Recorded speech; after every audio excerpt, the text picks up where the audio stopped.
नमस्कार, मैं दीपक शर्मा और मेरे YouTube मंच पर आपका स्वागत है। दोस्तों, क्या देश इमरजेंसी की तरफ बढ़ रहा है या फिर पुलिस राज वापस आ रहा है? मिसाल के तौर पर अगर कोई सिंगर भोजपुरी की सरकार की आलोचना कर दे गाने में, तो अगले दिन पुलिस घर पहुंच के नोटिस थमा देती है। और अगर कोई शख्स थोड़ा सा सरकार की नीतियों पर बोलने लग जाए सड़क पर आकर, तो घर पर बुलडोजर पहुंच जाता है। और कोई विपक्ष का नेता अगर मोदी और अमित शाह की आलोचना करने लग जाए कैमरे पर, तो फिर वो जेल जाता है, जेल भेजा जाता है। लेकिन इन सबके बीच आज कुछ ऐसा हुआ कि लोगों को लगा कि अब तो अति ही हो गई है। इससे पहले कि मैं कुछ खुलासा करूं, जरा ये तस्वीरें देख लेते हैं। और ये तस्वीरें बहुत कुछ कहती हैं और कहीं ना कहीं भीतर से दिल को दहलाती हैं। अब दोस्तों, ये नज़ारा जो है ये दिल्ली एयरपोर्ट का है, सिविल एयरपोर्ट का है, जहाँ से पैसेंजर आते और जाते हैं। वहाँ पुलिस ही पुलिस है, हथियार बंद पुलिस। और ये कोई मिलिट्री एयरपोर्ट नहीं है, एयरफोर्स का एयरपोर्ट नहीं है, दिल्ली एयरपोर्ट है। और इतनी जो ये पुलिस है, ये किसी आतंकवादी को पकड़ने नहीं आई है। ये कांग्रेस के एक प्रवक्ता को जहाज से उतार कर गिरफ्तार करने आई है।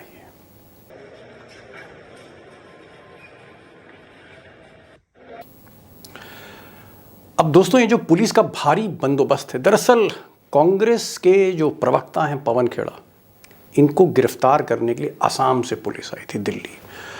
और फिर ऊपर से निर्देश आया। जाहिर तौर पर अगर आप पूरे एयरपोर्ट को आप घेराबंदी कर रहे हैं, पूरे एयरपोर्ट की, दिल्ली एयरपोर्ट की, तो बिना ऊपर के निर्देश से ये हिम्मत नहीं है कि पुलिस कमिश्नर की हिम्मत हो जाए या किसी डीसीपी की हिम्मत है। इंस्ट्रक्शंस ऊपर से थे, इसीलिए पूरे एयरपोर्ट की घेराबंदी की गई। पवन खेड़ा को जहाज़ से उतारा गया, फिर अदालत ले जाया गया और उनको सबक सिखाने के लिए पूरी जोर आजमाइश हो रही थी। दरअसल सबक मोदी सरकार जो है कांग्रेस को भी देना चाहती है, जिसका अधिवेशन रायपुर छत्तीसगढ़ में शुरू हो रहा है, जहां कांग्रेस के सारे बड़े नेता इकट्ठे हो रहे हैं, राहुल गांधी खड़गे से लेकर पवन खेड़ा तक। और वहां यह मैसेज साफ दिया जा रहा है कि अगर किसी ने भी मोदी और अमित शाह या गुजरात लॉबी पर थोड़ा सा भी तल्ख टिप्पणी की या ऊंचा बोल बोला, तो अंजाम वही होगा जो पवन खेड़ा के साथ हो रहा है। जी हाँ, इसीलिए मैंने कहा था कि ऐसा तो नहीं है कि पुलिस राज वापस आ रहा है। क्या देश इमरजेंसी की तरफ बढ़ रहा है?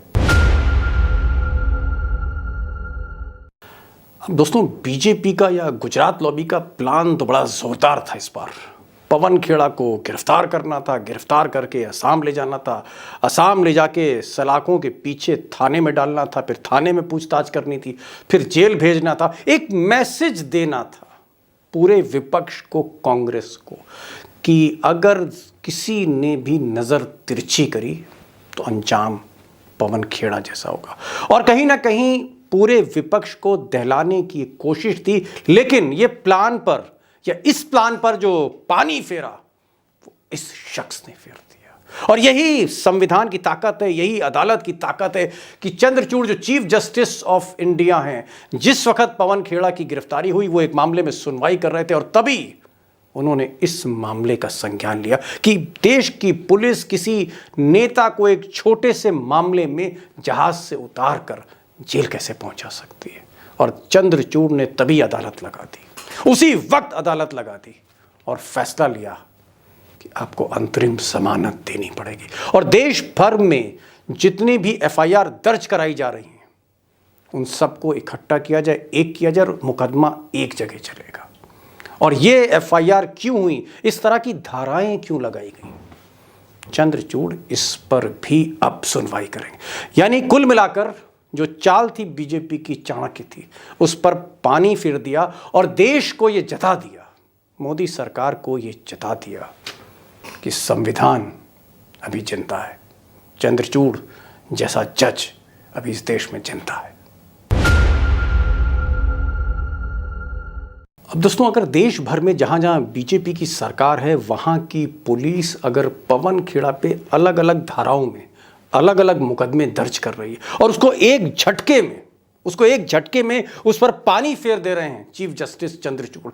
तो एक बात तो समझ में आती कि कहीं ना कहीं मैसेज उन्होंने पुलिस को ये दिया, बीजेपी को ये दिया कि ये जो आपने मुकदमे किए ये विद्वेषवश है, कहीं ना कहीं बदले की भावना से। अगर पवन खेड़ा जो उन्होंने बोला मोदी जी के पिताजी के बारे में, अगर वो माफ़ी मांग रहे हैं, अपोलोजाइज कर रहे हैं पब्लिकली, तो ये मामला इतना बड़ा नहीं था जिसका तिल का ताड़ बनाया जा रहा है। ये मामला ऐसा नहीं था कि तुरंत आतंकवादी की तरह उस आदमी को दबोच कर और जेल के पीछे डाल दो, ऐसा ये मामला नहीं था। यानी कहीं ना कहीं सत्ता का दुरुपयोग किया गया। ये एक मैसेज चीफ जस्टिस ने आज मोदी सरकार को दिया। और मैं इसलिए आज चंद्रचूड़ की तारीफ करना चाहता हूं क्योंकि पिछले कुछ सालों से इस देश में जो सिलसिला चला रहा था, जहां ऐसा लग रहा था कि मीडिया के चैनल ही ना सिर्फ बिके हुए हैं, संस्थान ना सिर्फ झुके हुए हैं मोदी के आगे, अदालतें भी इस देश की झुकी हुई हैं, जिसमें सर्वोच्च न्यायालय का सर्वोच्च जज वो भी कहीं ना कहीं बिछा हुआ था। और अगर आप ये फेरिस्त देखें, चीफ जस्टिस जो अभी रहे पिछले 6-7 सालों में, तो पिक्चर और क्लियर होगी। जैसे मिसाल के तौर पर 2018 से 2019 के बीच में रंजन गोगोई साहब, ये जो रंजन गोगोई साहब है, अब लोग कहते थे कि साहब बड़े नेक जज हैं, लेकिन जिस तरह से राफेल के मामले में झुके, जिस तरह से और मामले में ये बिछते गए सरकार के आगे, और उसके बाद जैसे ही ये रिटायर हुए 2019 में, उसके बाद मोदी जी ने जिस तरह से इनको राज्यसभा में नॉमिनेट किया, राज्यसभा का सदस्य बना दिया, तब शक और बढ़ गया। एक और जज देखिए जो रंजन गोगोई के साथ बाद आए थे, शरद बोबडे साहब, ये 2019 से 2021 अप्रैल तक रहे, और ये भी कहीं ना कहीं इनके जो फैसले थे उसमें वो रीढ़ नहीं दिखी, वो बैकबोन नहीं दिखा, वो झलक नहीं दिखी जहां पर अंबेडकर का संविधान दिख रहा हो। अब चीफ जस्टिस शरद बोबडे साहब के रिटायर होने के बाद एन.वी. रमन्ना साहब जो है ये चीफ जस्टिस बने।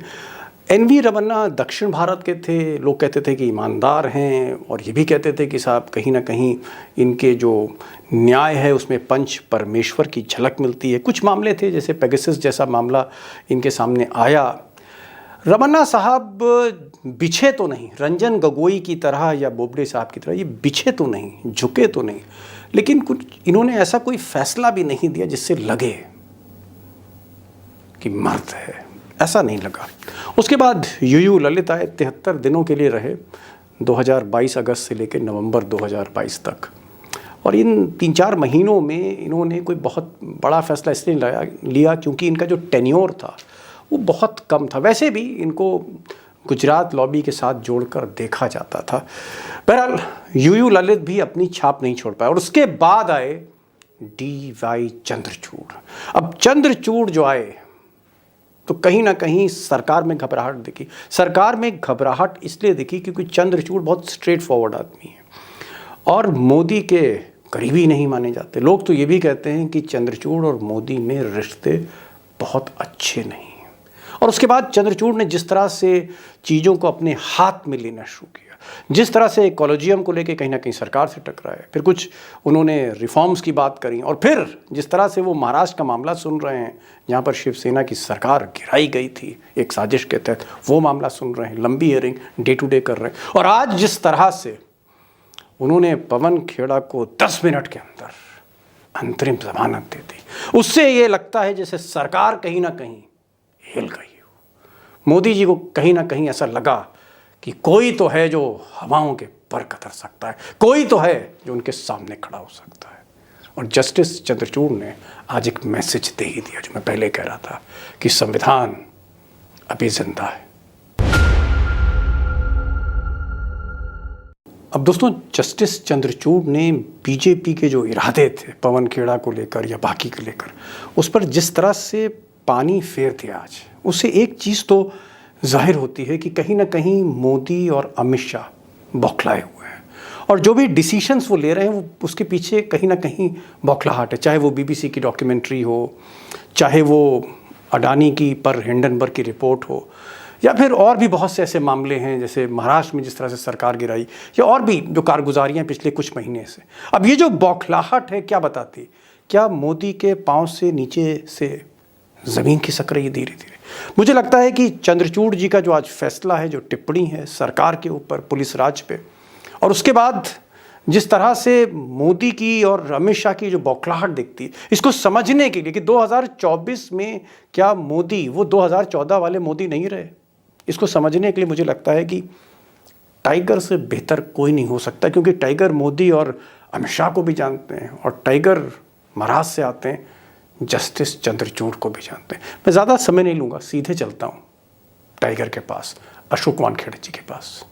टाइगर, आज जिस तरह से पूरे दिल्ली एयरपोर्ट को, एक सिविल एयरपोर्ट को जिस तरह से छावनी में तब्दील कर दिया गया, फिर कांग्रेस के एक नेता पवन खेड़ा को जहाज से उतारा गया, उसके बाद असम की पुलिस और दिल्ली पुलिस ने एक आतंकवादी की तरह उनको दबोचा और अदालत में ले गए और वहां पर उनको जेल भेजने की तैयारी थी। ये जो सारा प्रकरण है, आपको क्या लगता है? किसी को कोई गाना गा रहा है तो उसको नोटिस थमा देते हैं, जैसे नेहा सिंह राठौर में हुआ। कोई विपक्ष का नेता अगर आलोचना कर देता है तो उसके यहाँ ईसी की रेड पड़ जाती है। कहीं अधिवेशन हो रहा है छत्तीसगढ़ में तो वहां पर पदाधिकारियों पे छापे मार देते हैं। क्या हम इसे कहेंगे पुलिस राज वापस आ रहा है या देश इमरजेंसी की तरफ बढ़ रहा है? अघोषित आपातकाल है दीपक भाई ये, और ये बौखलाहट है भारतीय जनता पार्टी की और खासकर शीर्ष नेतृत्व की। ये बौखलाहट है कि उन्हें हर जगह अब अपनी छाव से भी डर लगने लगा है और लकड़ी जो है उनको साफ दिखने लगी है।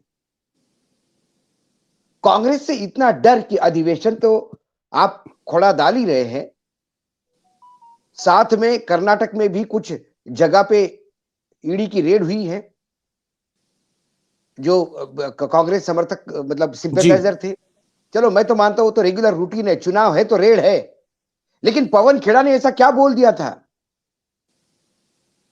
दामोदर दास की जगह गौतम दास बोल रहा था, वो सटायर है। गौतम दास यदि विच्छेद करे इस शब्द का तो गौतम का दास, तो गौतम अडानी का दास का जो आरोप लगातार बताते रहते हैं। और यदि ये इतना बड़ा, उसके ऊपर क्या है, सेक्शन लगी है, सेक्शन 120 बी 6 महीने का जेल है, सेक्शन 152 बी सरकारी कामकाज में बात था। मुझे बताओ इसमें सरकारी कामकाज कहां से आ गया? उसके बाद 153 बी धर्म, भाषा, नस्ल पर नफरत फैलाना। कौन सी नफरत है? दामोदर दास की जगह यदि गौतम दास बोल दिया तो कौन सा नफरत है? हिंदू मुसलमान तो नहीं है। गौतम गौतम ऋषि का नाम है, दामोदर भगवान विष्णु का नाम है, दोनों को जगह दास लगाया है, गुलाम तो नहीं बोला। कौन सा धर्म? फिर है 153 बी राष्ट्रीय एकता के खिलाफ भाषण। इसमें राष्ट्रीय एकता, किसी के पिता के नाम गलत हो जाए तो राष्ट्रीय एकता, किसी को किसी का दास कहो तो राष्ट्रीय सुरक्षा और एकता के ऊपर हमला हो रहा है। 500 आईपीसी, उसमें है किसी व्यक्ति की मानहानि, लेकिन मानहानि जिस व्यक्ति के उसको तकलीफ नहीं, बाकी लोगों को तकलीफ है जिसने एफआईआर दर्ज की। और वो है 304, वो है एक और धारा लगाई है जिसमें गाली गलौज। क्या दामोदर दास गाली है? क्या गौतम दास गाली है? और यदि ये गाली है तो फिर क्या गांधी की जगह नेहरू क्यों नहीं लगाया? ये बोलना गाली नहीं है क्या? 50 करोड़ किसी की पत्नी को 50 करोड़ की गर्लफ्रेंड कहना क्या ये गाली नहीं है? 502 दो समुदाय के बीच में दुश्मनी। कौन से दो समुदाय है? गौतम दास और दामोदर दास में कौन से दो समुदाय हैं? कपड़े से पहचान लेना, कपड़े से पहचान ये व्यंग है। व्यंग भी आप समझ नहीं पा रहे हो, विच्छेदन नहीं समझ पा रहे हो, कटाक्ष के अर्थ नहीं समझ पा रहे हो, क्योंकि आप बौखला गए हो। 2024 की दिखती हुई हार आपको बौखला गई है। आप पता है कि आपने जितना बोला, आप सभी, आप आर्थिक दृष्टया बुरी तरह से फेल हो गए हो, आप अंतरराष्ट्रीय स्तर पे फेल हो रहे हो, डॉलर के मामले में फेल हो रहे हो, बेरोजगारी के मामले में फेल हो रहे हो। आप मन की बात में अपने आप को समझा सकते हो, जनता को नहीं समझा सकते हो, ये सामने दिख रहा है। लेकिन टाइगर, एक यहां पर सवाल, ये तो आपने सही बताया कि बौखलाहट है, और जाहिर तौर पे बौखलाहट थी, तभी आज दिल्ली एयरपोर्ट को छावनी जैसा बना दिया गया। हथियारबंद पुलिस वहां पर खड़ी थी, जो लोग देख के डर जाए। ऐसा लग रहा था जैसे कोई यूक्रेन के कहीं शहर में जो है उसके नजारे हैं ये। बहरहाल, मेरा असली सवाल ये है कि ये जो कुछ हुआ लेकिन जिस तरह से चीफ जस्टिस चंद्रचूड़ ने आज उन्होंने 10 मिनट के अंदर कहा कि नहीं, ये तो ये मामला जो है कहीं ना कहीं इसमें विद्वेष दिखता है, और उन्होंने अंतरिम जमानत दी और उन्होंने बेल दे दिया उसको, वरना वो तो जेल भेजने की बिल्कुल। तैयारी थी। बाकी का कि नहीं नहीं, एफआईआर क्लब करी।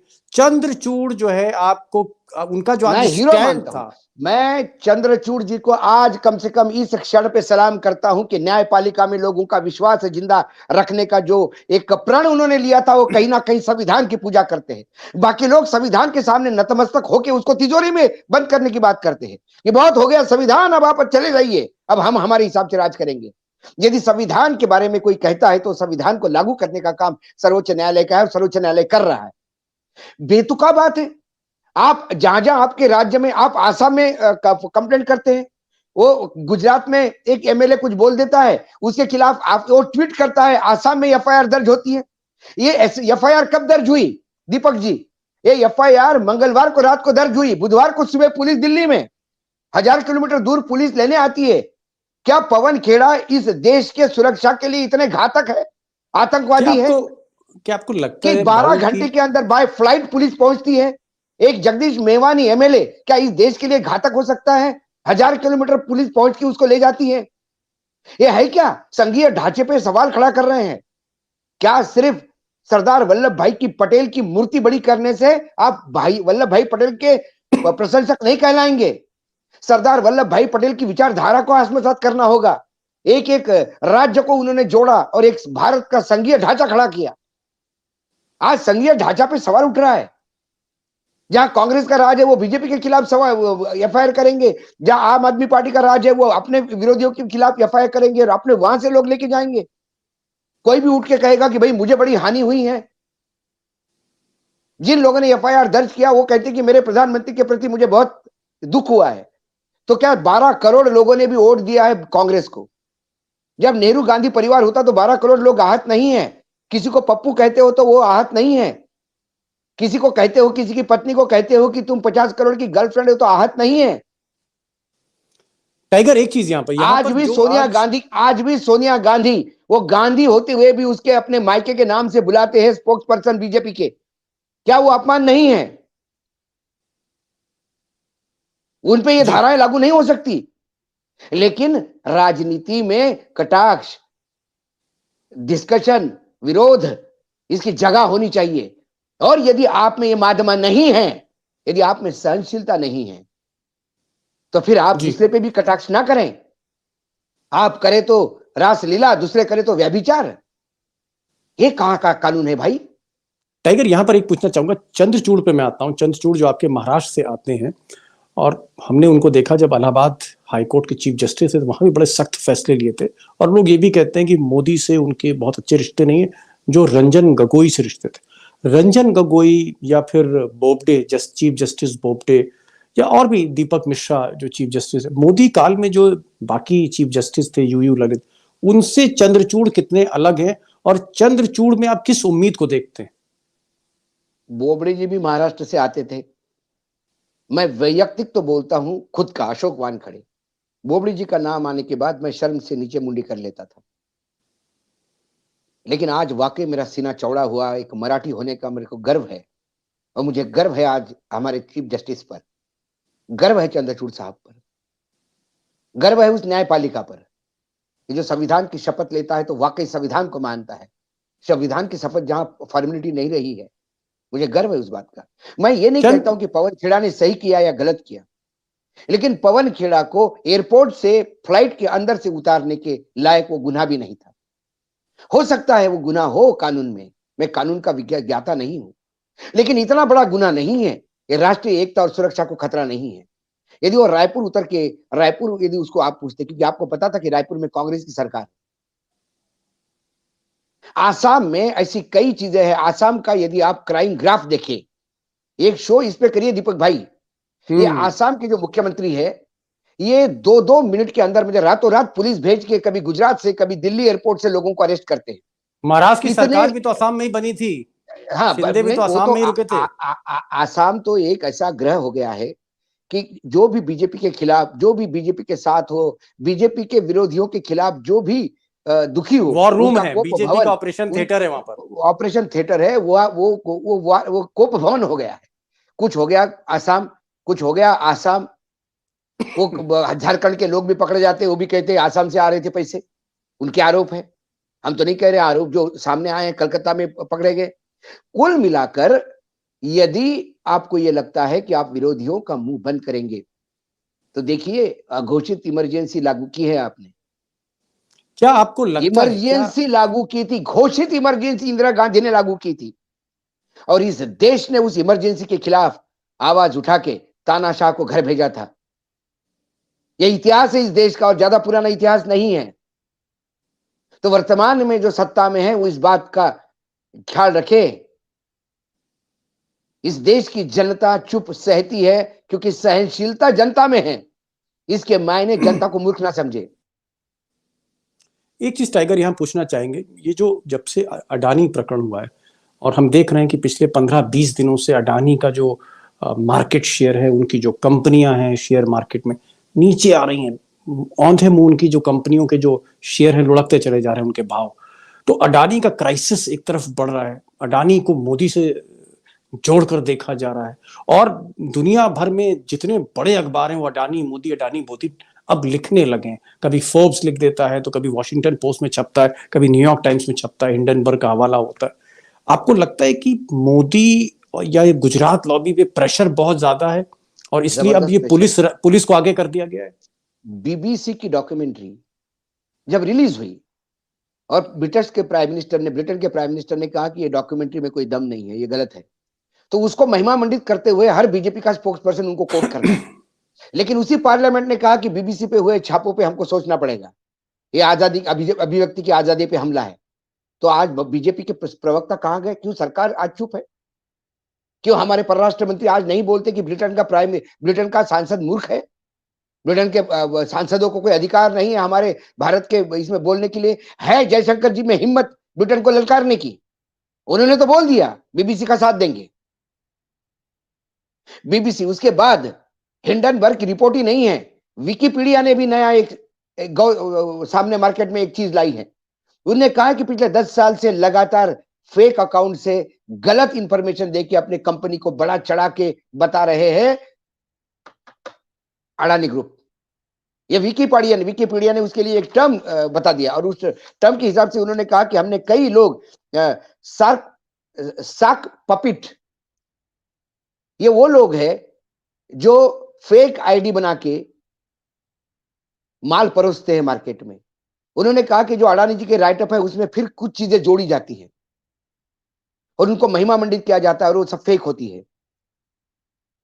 उसके बाद ऑस्ट्रेलिया के कई फंड, जो क्वींसलैंड जो ऑस्ट्रेलिया का स्टेट है, वहां का जो एम्प्लॉइज का फंड है उनने पैसा लगाया है अडानी में, वो क्वेश्चन में है। उन्होंने कहा कि इंटरनेशनल एजेंसीज हमने हायर की है जो विश्व के कई देशों में, विकसित जो देश है जहां अच्छे उद्योग पनप रहे हैं उसमें पैसा लगाने के लिए बोलते हैं। उन एजेंसियों की क्रेडिबिलिटी आज स्टेक पे है। आवाज नहीं आ रही थी। मैं आखिरी सवाल आपसे पूछूंगा, समय भी थोड़ा गहरा इशारा कर रहा है। जो जिस तरह का मैं एक पूरा घटनाक्रम देखता हूँ, सरकार जिस तरह से रिएक्ट कर रही है हर घटना पे, ना सिर्फ बीबीसी, ना सिर्फ अडानी, या फिर आज पवन खेड़ा या नेहा सिंह राठौर का गीत, या फिर शिवसेना को तोड़ना, हर घटना पे पिछले कुछ महीनों से सरकार जैसे रिएक्ट कर रही है, प्रतिक्रिया दे रही है, बौखलाहट दिखती है जो आपने कहा। आपको यहां से 2024 का सिनेरियो क्या दिखता है?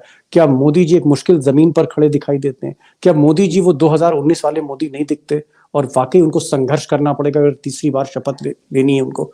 संक्षेप में आपका फाइनल आंसर। 2014 के मोदी एक जननायक बन के उभरे थे।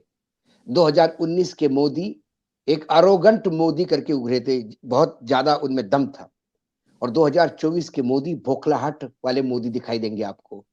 जमीन खिसक चुकी है दीपक भाई, जमीन खिसक चुकी है। अब लगातार वो गलतियां करते जाएंगे, और पवन खेड़ा वाली गलती भी उसमें ही। इन्होंने पवन खेड़ा को हीरो बना दिया, कांग्रेस को हीरो बना दिया। इन्होंने उद्धव ठाकरे और आदित्य ठाकरे को नेता बना दिया महाराष्ट्र में। इन्होंने बीबीसी की वो डॉक्यूमेंट्री फिल्म बैन करके लोगों को देखने के लिए मजबूर किया। इन्होंने अडानी जी को कितना भी अडानी को कितना भी समर्थन देने का प्रयास किया, लेकिन अडानी के शेयर नीचे आए। अंकलेश्वरी अय्यर बहुत बड़े इकोनॉमिस्ट है और बहुत बड़े कॉलमनिस्ट है, उनसे भी उन्होंने भी लिखा और एक अच्छी गाथा लिखी कि अडानी का ये सब ढकोसला है हिंडनबर्ग, अडानी तो विकास की गाथा है। लेकिन इस देश की जनता जानती है, वो उनकी हथेली लगाने के बाद भी शेयर मार्केट आज फिर लुढ़का है अडानी के शेयर्स। मतलब जी। अभी ये जो तथाकथित जो भांड है मार्केट में, क्या ये इस आपको बचा नहीं शेयर पाएंगे। जो ये शेयर लुढ़क रहे हैं अडानी के, क्या मोदी जी की लोकप्रियता भी इसी तरह स्लाइड कर रही है नीचे, वो भी बहुत लुढ़क ज्यादा रही है? स्लाइड कर रही है, बहुत ज्यादा स्लाइड कर रही है। मोदी जी की लोकप्रियता होती तो हिमाचल और दिल्ली में वो नहीं होता। मोदी जी की लोकप्रियता सिर्फ गुजरात तक सीमित हो गई है, ऐसा मुझे लगता है। बाकी जगह जी। समय बताएगा। ये 10 तेज के अभी ये 3 तो जो राज्य के चुनाव होंगे वो तो नॉर्थ ईस्ट के, उसमें तो चुनाव को मैं ज्यादा तवज्जो नहीं देता, तो क्योंकि हम केंद्र क्या में माने, जिसकी फाइनल सरकार है वो सम अप हम क्या करें? फाइनल हम सम अप सम हम अप देखें, ये आज कहते का हैं कि गांव उल्टा पड़ जैसा गया। जैसा 2024 पास में आएगा, वैसे वैसी बौखलाहट बढ़ेगी, वैसे वैसी हार नजदीक दिखते जाएगी, और ज्यादा बौखलाहट होगी। और इस बौखलाहट में बहुत ऐसे कदम उठाए जाएंगे, जो कदम पवन खेड़ा टाइप होंगे। पवन खेड़ा टाइप कदम वो लोगों को हीरो बनाएंगे और सरकार को विलन बनाएंगे, जो बनती हुई दिखाई देती है। जी। टाइगर, आप आए, आपने समय निकाला, आपका बहुत बहुत शुक्रिया जो आपने रोशनी डाली। धन्यवाद, बहुत बहुत धन्यवाद। शुक्रिया।